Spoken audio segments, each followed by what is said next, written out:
कि पैसा ही है ना। दोबारा ये गल करना जरा अरबाज खान और मैं भी अजब पुल की गल जी तुम की गल है कि अजब पुल साहब हीरन तो बगैर मेरे पीछे एक फिल्म थी उन्हें मैं एक हीरन पाई थी नवी उन्हें कढ़ाती सी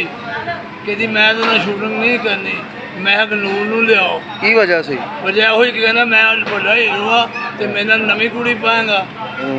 अज वक्त आ गया पैसे पढ़ाओ भावें बंद भी पा दो ना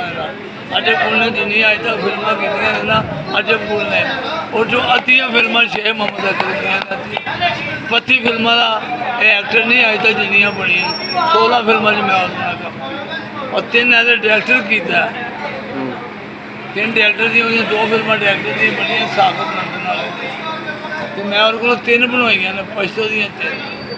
उन्होंने कोई 2 रीलां नहीं बना सकता जो ना अजब अज इन्होंने लोगों को एहसास मुक गया कि जनरल बंदे को खड़ा किमें कर या अननोन बंदे लैन जो मर्जी लैन पैसे दो भावें बंद भी पा दो ठीक है।